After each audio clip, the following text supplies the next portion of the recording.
Hello, നമസ്കാരം. എന്തെല്ലാം ഉണ്ട് വിശേഷം? എല്ലാവർക്കും സുഖമല്ലേ? ഇത് കണ്ട മുതൽ ലൈസൻസ് കിട്ടിയതിന് ശേഷം കമ്പനി എടുത്തന്നേക്കണ വണ്ടിയാണ് കേട്ടത്. ഒരു ആന വണ്ടി. ഞാൻ ഒമാലിരുന്ന സമയത്ത് ഈ വണ്ടി ഓടിക്കണമെന്നുണ്ടെങ്കിൽ ഹെവി ലൈസൻസ് വേണം. ബഹ്റിനിൽ പിന്നെ അതിൻ്റെത് അഹങ്കാരമൊന്നുമില്ല കേട്ടോ. ബഹ്റിന് മറ്റേ സാധാരണ 4 വീൽ ലൈസൻസ് മതി, ചെറുതും വലുതും എല്ലാം വണ്ടി എടുത്തിട്ട് ഓടിക്കാൻ. സത്യം പറഞ്ഞാൽ എനിക്ക് തീർത്ത് ഓടിക്കാൻ ചെറിയ പേടിയുണ്ട്, കാരണം എനിക്ക് അത്ര വലിയ എക്സ്പീരിയൻസ് ഒന്നും ഉണ്ടായിരുന്നില്ല. പിന്നെ എന്താണെന്ന് വെച്ച് കഴിഞ്ഞാൽ പിന്നെ അറുപതുകൊണ്ട് പറഞ്ഞു എടുത്ത് ഓടിച്ചത് കുഴപ്പമില്ലാന്ന് പറഞ്ഞു. എല്ലാവർക്കും പഠിക്കാനായിട്ടൊരു ചാൻസ് വരുമല്ലോ, അതിതാന്നാണ് മനസ്സിൽ കണക്ക് കൂട്ടിയാൽ മതി. ഇതാണ് നിൻ്റെ ചാൻസ്, ധൈര്യമായിട്ട് എടുത്ത് ഓടിച്ചോന്ന് പറഞ്ഞു. പിന്നെ ഇപ്പോൾ അതായിട്ടാണ് കിടക്കണം, കുഴപ്പമൊന്നുമില്ല.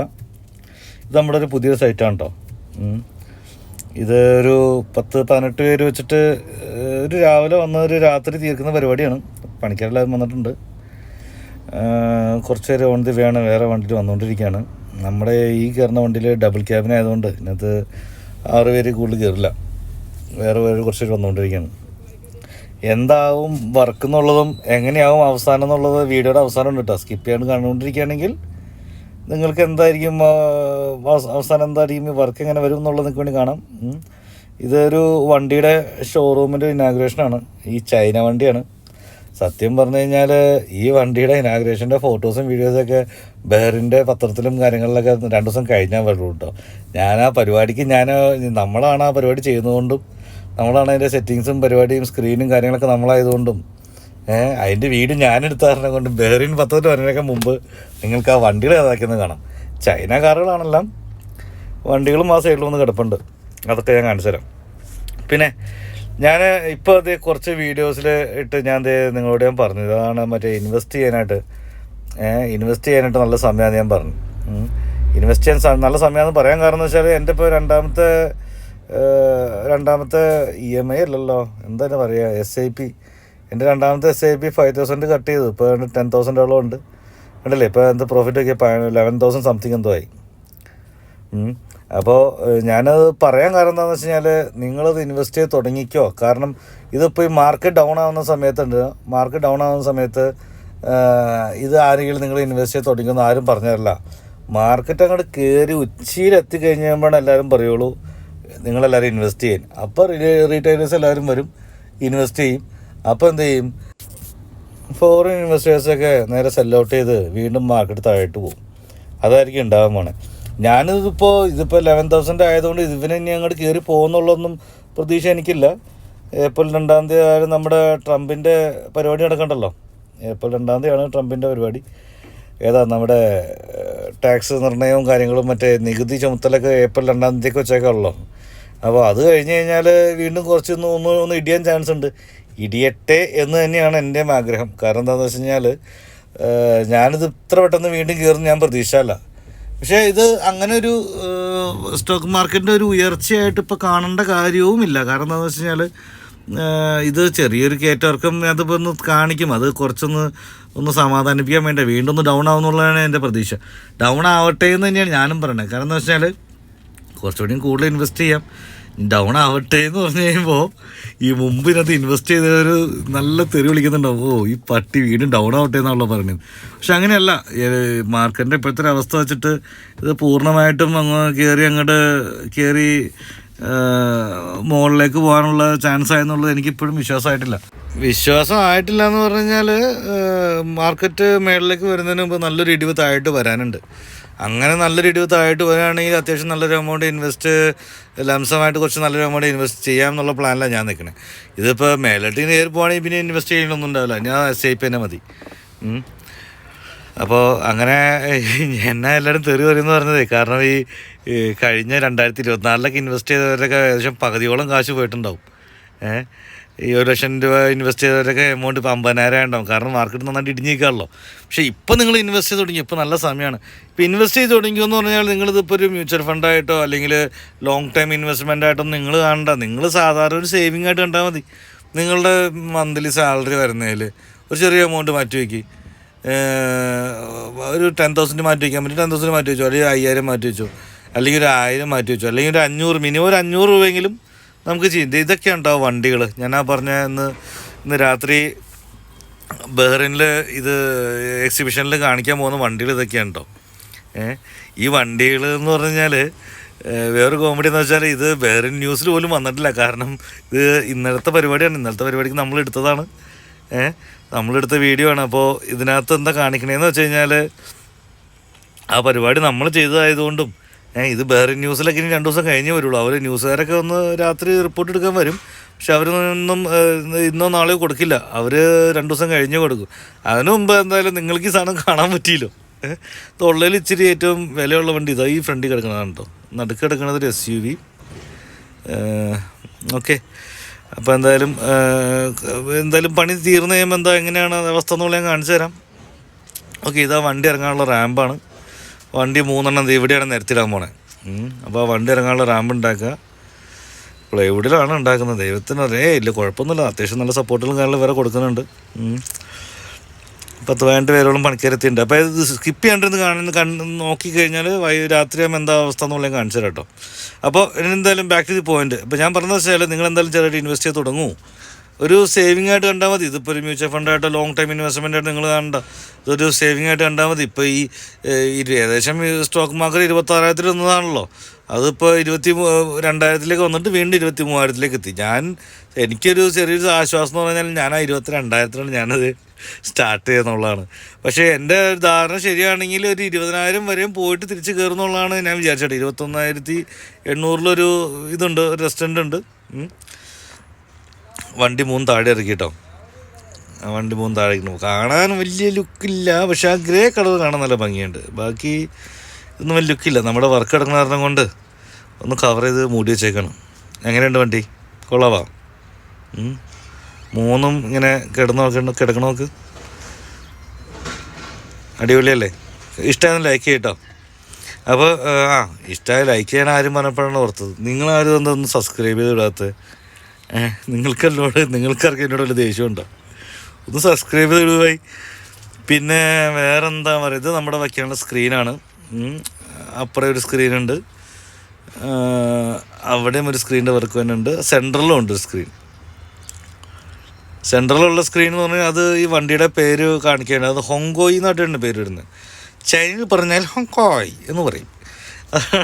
അതാണ് ചൈന ഒരു ചൈന വണ്ടികളോട് ഒരുപാട് ഇറങ്ങുന്നുണ്ട്. അപ്പോൾ ഇത് ഇന്നലെ അവരത് ബഹ്റിനിൽ എത്തിച്ച് ഇന്ന് ബഹ്റിനിൽ 2 ദിവസം കഴിഞ്ഞ് എല്ലാവരും കാണിക്കാൻ വേണ്ടിയിട്ട് ഇന്ന് എക്സിബിഷൻ നടത്താനുള്ള പരിപാടിയാണ് അവരുടെ. മനസ്സിലായില്ലേ? സമാധി 3 സമാധി.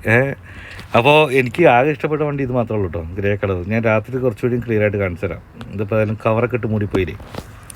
പേരത്രേ ഉള്ളൂ, ഹോങ്കോയ്. ഇനിയിപ്പോൾ നെറ്റിൽ തപ്പിയാൽ നിങ്ങൾക്ക് കിട്ടും. ചിലപ്പോൾ വേറെ കേരളത്തിലൊക്കെ ഇറങ്ങിയിട്ടുണ്ടോ ഇല്ലെന്നുള്ളത് എനിക്കറിയില്ല. എന്തായാലും അതവിടെ കിട്ടെ. ഞാൻ പറയാൻ വന്ന ഇത് നമ്മുടെ അവിടെ ലൈറ്റ് സെറ്റിങ്സും DJ പരിപാടികളൊക്കെയാണ്. എന്തെങ്കിലും ആവട്ടെ. അപ്പോൾ ഞാൻ പറഞ്ഞതെന്ന് വെച്ചാൽ നിങ്ങളത് സ്റ്റാർട്ട് ചെയ്ത് തുടങ്ങിക്കോളൂ. നിങ്ങളത് ചെറിയ രീതിയിലെങ്കിലും തുടങ്ങിക്കോ. ഇനി ചിലപ്പോൾ ഏപ്രിൽ 2-ാം തീയതി ആകുമ്പോഴേക്കും കുറച്ചുകൂടി ചിലപ്പോൾ ഒന്ന് ഇടിയുമായിരിക്കും. വീണ്ടും അതൊന്ന് ചിലപ്പോൾ 21,000 വരാൻ ചാൻസ് ഉണ്ട്. വരട്ടെ. വരുമ്പോൾ ഞാൻ കുറച്ചുകൂടി ലംസമായിട്ട് കുറച്ചുകൂടി ഇൻവെസ്റ്റ് ചെയ്യും. എന്നിട്ട് ഇതിപ്പോൾ തിരിച്ച് നേരത്തെ ആ പോയിന്റ് 26,000 വരും. അത് കഴിഞ്ഞാൽ അതും ഇടിഞ്ഞിട്ട് വീണ്ടും അടുത്തത് 32 എവിടെയെങ്കിലും വരും. 32 വന്നിട്ട് വീണ്ടും ഒന്ന് ഇടിഞ്ഞിട്ട് ചിലപ്പോൾ 37 പോകും. 37 പോയി കഴിയുമ്പോഴേക്കും ഏകദേശം ഒരു 1-2 വർഷം കഴിയുമായിരിക്കും കേട്ടോ. അത്രയ്ക്ക് എത്തുമ്പോൾ ഞാൻ ചിലപ്പോൾ വിഡ്രോ ചെയ്യാനും ചാൻസ് ഉണ്ട്. കാരണം ഒരു ലിമിറ്റ് വിട്ട് മേലോട്ട് കയറി കഴിഞ്ഞാൽ പിന്നെ അധികം നാളിങ്ങനെ വച്ചുകൊണ്ടിരിക്കേണ്ട എന്നുള്ളതാണ് നമുക്കൊരു പോളിസി. നിങ്ങളാ പോളിസി ഫോളോ ചെയ്യണമെന്നില്ല. നിങ്ങൾക്ക് ഈ പറഞ്ഞ പോലെ ലോങ് ടൈമിലേക്ക് ഇൻവെസ്റ്റ് ചെയ്യാം. അപ്പോൾ അത് എത്ര നാൾ വരും പോകും നമുക്ക് നോക്കാം. ഇപ്പോൾ ഞാനിപ്പോൾ സ്മോൾ ക്യാപ്പ് ആയതുകൊണ്ടാണ് ഈ വലിയൊരു ഇടിവും വലിയൊരു പ്രോഫിറ്റുമായിട്ട് കാണിക്കണേ. ഞാൻ നേരത്തെ പറഞ്ഞില്ലേ, സ്മോൾ ക്യാപ്പ് എന്ന് പറഞ്ഞു കഴിഞ്ഞാൽ നല്ല ഹൈ റിസ്ക്കുമാണ്, ഹൈ റിട്ടേൺസുമാണ്.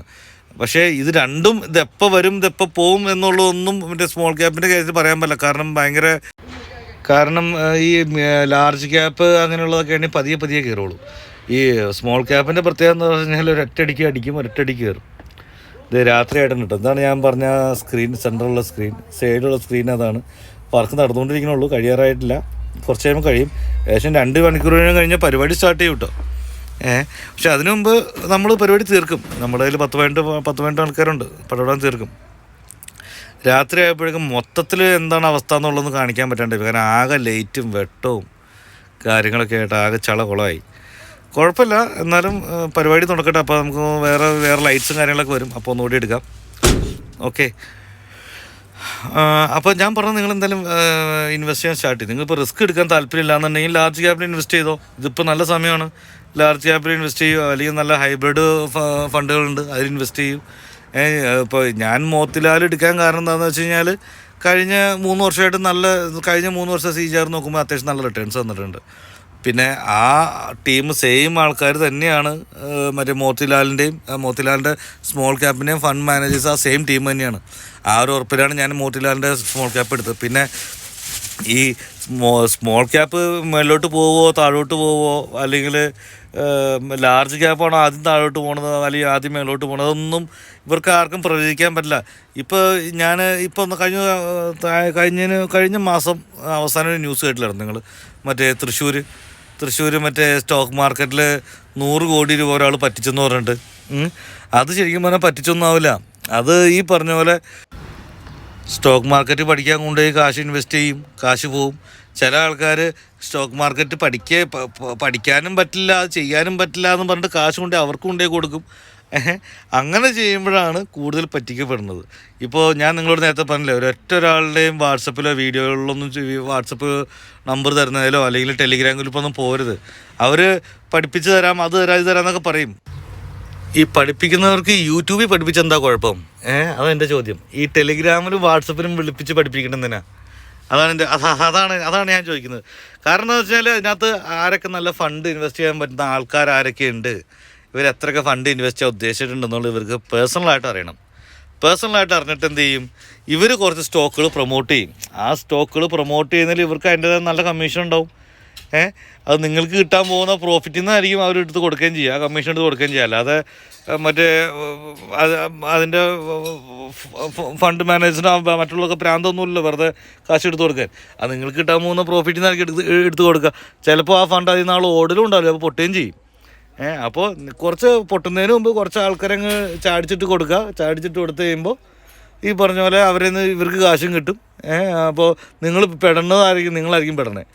അപ്പോൾ അതുകൊണ്ടാണ് ഞാൻ നേരത്തെ പറഞ്ഞത്, ഇതിനകത്ത് ഒരാളുടെ ക്ലാസ്സിനും പോകേണ്ട കാര്യമില്ല. അല്ലെങ്കിൽ തന്നെ നിങ്ങളൊന്ന് ആലോചിച്ച് നോക്കി, എന്തിനാ ഇപ്പോൾ ക്ലാസ്സിൻ്റെ ആവശ്യമുണ്ടോ? ഏതെങ്കിലും ഡീമാറ്റ് അക്കൗണ്ട് തുറന്നിട്ട് ആ മ്യൂച്വൽ ഫണ്ട്സ് എടുത്തു പോയി കഴിഞ്ഞാൽ അത് കഴിഞ്ഞ 3 വർഷമോ അല്ലെങ്കിൽ കഴിഞ്ഞ 5 വർഷമോ എത്ര ലാഭം തന്നു എന്ന് നോക്കാനും ഇത് നോക്കാനൊക്കെ ആയിട്ട് വേറെ ആരെങ്കിലും ആവശ്യമുണ്ടോ? ഇനി ഈ പറയുന്ന ആൾക്കാരെങ്കിലും വിചാരിച്ചാൽ ഈ പറഞ്ഞ മ്യൂച്വൽ ഫണ്ടിൽ ഒരെണ്ണം കൂടുതൽ ലാഭത്തിലെത്തുമോ അല്ലെങ്കിൽ കൂടുതൽ നഷ്ടത്തിലെത്തുമോ ഇവർക്കും പറയാൻ പറ്റില്ല. ഇവർക്ക് പറയാൻ പറ്റില്ല എന്നല്ല, അത് ആർക്കും പറയാൻ പറ്റില്ല. ഫണ്ട് മാനേജേഴ്സിന് പറയാൻ പറ്റുള്ളൂ. പിന്നെ ഇവർക്ക് പറ്റുമെന്ന് നിങ്ങൾക്ക് തോന്നുന്നുണ്ടോ? അപ്പോൾ അതുകൊണ്ട് ഈ ക്ലാസ്സിന് പോയി അവർ വെച്ച് തന്നെ ഏണി പിടിക്കാൻ നിൽക്കാതെ മറ്റേ നിങ്ങൾക്ക് സ്വന്തമായിട്ട് ചെയ്യാവുന്നേ ഉള്ളൂ. പിന്നെ ഈ ക്ലാസ്സിന് പോയതുകൊണ്ട് അവരിപ്പോൾ കൂടിപ്പോയി കഴിഞ്ഞാൽ ക്ലാസ്സിന് പോയി കഴിഞ്ഞാൽ കുറച്ച് ഫണ്ടമെൻ്റൽസ് പഠിപ്പിക്കും. ഇതിനകത്ത് ഒരു ഫണ്ടമെൻ്റലും പഠിച്ചിട്ട് കാര്യമില്ല എന്നുള്ള കാര്യം ഞാൻ നിങ്ങളോട് എഴുതി തരാം. കാരണം ഇതിനകത്ത് എല്ലാവരും ക്ലാസ് കേട്ട് നോക്കിക്കോ. എല്ലാവരും ക്ലാസ് കേൾക്കുമ്പോഴും അവർ ഒരു കാര്യത്തിലും ഒരു ഉറപ്പ് പറയണില്ല. അറിയോ? എന്തെങ്കിലും ഒരു കാര്യത്തിനൊരു ഉറപ്പ് പറയാറുണ്ടോ? ഒന്നുകിൽ ഈ ഫണ്ട് താഴോട്ട് പോകുന്നോ, അല്ലെങ്കിൽ ഈ ഫണ്ട് മുകളിലോട്ട് പോകുന്നോ, അല്ലെങ്കിൽ ഇത് വിജയിക്കുന്നോ, ഒന്നിലും ഒരു ഉറപ്പ് പറയുന്നില്ല. അവർ ആകെ ഒരു ഒറ്റ ഉറപ്പ് പറയുള്ളൂ. എന്താണെന്നറിയോ? ലോങ് ടൈമിലേക്കാകുമ്പോൾ അത് വിജയിക്കുന്നതാണ്. ലോങ് ടൈമിലേക്കാകുമ്പോൾ അത് ഏത് മ്യൂച്വൽ ഫണ്ട് എടുത്താലും വിജയിക്കും. അത് പറയാനിപ്പോൾ ഇവരെ ആവശ്യമില്ല. മനസ്സിലായില്ലേ?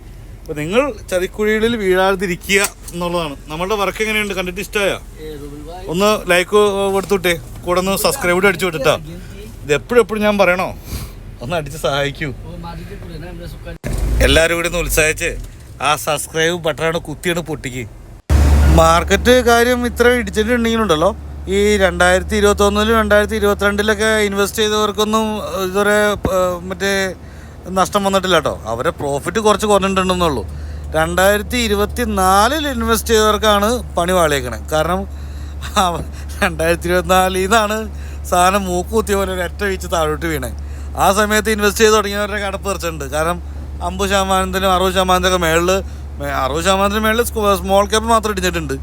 40%-ന് മേളിൽ ലാർജ് ക്യാപ്പ് ഇടിഞ്ഞിട്ടുണ്ട്. 50%-ന് അടുത്തായിട്ടും മിഡ് ക്യാപ്പ് ഇടിഞ്ഞിട്ടുണ്ട്. പകുതി കാശോളം പോകുമ്പോൾ ഒരു സങ്കടം ഉണ്ടാവുമല്ലോ. അതിപ്പോൾ സ്വാഭാവികം. അതുകൊണ്ടാണ് ഞാൻ നേരത്തെ പറഞ്ഞത്, മറ്റേ കുറച്ചുകൂടി ഇടിയട്ടെ എന്ന് പറഞ്ഞു കഴിഞ്ഞാൽ കുറച്ച് പേർക്ക് പൊളിയുമെന്ന് പറഞ്ഞു. അതുകൊണ്ടാണ് പൊളിയെന്ന് പറഞ്ഞു കഴിഞ്ഞാൽ ഇപ്പോൾ ഈ 2024 നഷ്ടം വന്നവർക്ക് ഒന്നും പൊളിയില്ല കേട്ടോ. കാരണം അവർക്ക് ഇപ്പോൾ ഓൾറെഡി നഷ്ടത്തിലാണ്. ഇനിയിപ്പോൾ എന്താ ഇത് കൂടുതൽ പൊളിയാൻ കുറച്ചുകൂടി ഇടിയെന്ന് പറഞ്ഞാൽ കുറച്ചുകൂടി നഷ്ടം വരും. അതിനകത്ത് ഇപ്പോൾ അവർക്ക് അത്ര പേടിക്കാനൊന്നുമില്ല. പേടിയുള്ളത് ആർക്കാന്ന് പറയട്ടെ, പേടിയുള്ളത് ഈ ലാഭം വാങ്ങിച്ച ആൾക്കാരുണ്ടല്ലോ, അവരുടെ പ്രോഫിറ്റ് ആളി കുറഞ്ഞുകൊണ്ടിരിക്കണേ. അവരാണ് ഇത് സെല്ല് ചെയ്യണതും. അല്ലാതെ നഷ്ടത്തിലുള്ള ആൾക്കാർ ആരും സെല്ല് ചെയ്യണില്ല. നഷ്ടത്തിലുള്ളവരായാലും ഇത്ര ഇടിഞ്ഞു, ഇനിയിപ്പോൾ എന്താ ഇടിയാനുള്ളത്, ഇത് വെയിറ്റ് ചെയ്യാം എന്നുള്ള രീതിയിൽ അവരിപ്പോഴും വെയിറ്റിംഗ് തന്നെയാണുള്ളത്. ഈ 2022 2021 ഇൻവെസ്റ്റ് ചെയ്തവർ, 2023 ഇൻവെസ്റ്റ് ചെയ്തവർ, അവരൊക്കെ ഈ മറ്റേ പ്രോഫിറ്റ് ഇടിഞ്ഞുകൊണ്ടിരിക്കുമ്പോൾ ഇപ്പോൾ ചില സമയത്ത് ഇപ്പോൾ ഫോർ എക്സാമ്പിൾ ഒരു 10 ലക്ഷം രൂപ പ്രോഫിറ്റ് ഉണ്ടെന്ന് വെച്ചോ, അത് 9 ലക്ഷമാവും, 8 ലക്ഷമാവും, 7 ലക്ഷമാവും, 6 അപ്പോൾ അവരെന്ത് ചിന്തിക്കും, വെച്ചടാ അത് ആദ്യമേ ആ 10 ലക്ഷത്തിലേ വിഡ്രോ ചെയ്യായിരുന്നു, ശരി ഇപ്പോഴെങ്കിലും ചെയ്തേക്കാന്ന് പറഞ്ഞാൽ അവർ ഓടി ചടപടിയെന്ന് ഓടി ഇപ്പം ചെയ്യും. പക്ഷേ ഇപ്പം ചെയ്യുമ്പോൾ എന്താ കുഴപ്പമെന്ന് വെച്ച് കഴിഞ്ഞാൽ, എന്താ കുഴപ്പം, ഇപ്പോൾ ഏകദേശം ഇടിവ് കഴിഞ്ഞു. ഇനിയിപ്പോൾ അടുത്ത മാസം ആ ഏപ്രിൽ 2-ാം തീയതി ആ ഒരു വർഷം കൂടി കഴിഞ്ഞ് കഴിഞ്ഞാൽ വീണ്ടും മാർക്കറ്റ് മേലോട്ട് കയറും എന്നുള്ളതാണ് എൻ്റെ പ്രതീക്ഷ. മാർക്കറ്റ് ഓൾറെഡി കയറിയിട്ടുണ്ട്, എന്നാലും എൻ്റെ പ്രതീക്ഷ തന്നെയാണ്. കാർ എങ്ങനെയുണ്ട്, അടിപൊളിയല്ലേ? അപ്പോൾ എല്ലാവരും ഒന്ന് ഉത്സാഹിച്ചൊന്ന് സബ്സ്ക്രൈബ് ചെയ്ത് കുത്തി പൊട്ടിക്കുക എല്ലാവരും. അപ്പോൾ ഞാൻ ഇപ്പോൾ എന്തായാലും ഇപ്പോൾ 2 മാസത്തെ വീഡിയോയുടെ അത് കണ്ടല്ലോ 11,000 ആയിട്ടുണ്ട്. അപ്പോൾ ഇനി അടുത്ത മാസം ഞാൻ ചെയ്യാം, അടുത്ത മാസം വീഡിയോ ചെയ്യാം. എന്തെങ്കിലും ഉണ്ടെങ്കിൽ കമൻറ്റ് ചെയ്തോ കേട്ടോ, ധൈര്യമായിട്ട് കമൻറ്റ് ചെയ്തോ, റിപ്ലൈ ചെയ്യാം. ഓക്കെ, ഒന്ന് സബ്സ്ക്രൈബ് ചെയ്യുക. നിങ്ങൾ സബ്സ്ക്രൈബ് ചെയ്യുമ്പോൾ നമുക്ക് അടുത്തടുത്ത് വീഡിയോ പടപടാൻ ചെയ്യാനൊരു ആഗ്രഹമുള്ളൂ. ഓക്കെ, അപ്പോൾ ഇനി കാണും വരേക്കും വണക്കം. പിന്നെ നേരത്തെ പറഞ്ഞത് ആരും മറക്കണ്ട, ദൈവത്തെ ഓർത്ത് ഒരാളുടെ ക്ലാസ്സിലും പോയി അറ്റൻഡ് ചെയ്തേക്കരുത്. ഒറ്റ വിശ്വസിക്കേണ്ട കാര്യമില്ല. നിങ്ങൾ ധൈര്യമായിട്ട് നിങ്ങൾ ഒറ്റയ്ക്ക് ചെയ്താൽ മതി. Okay, take care, by.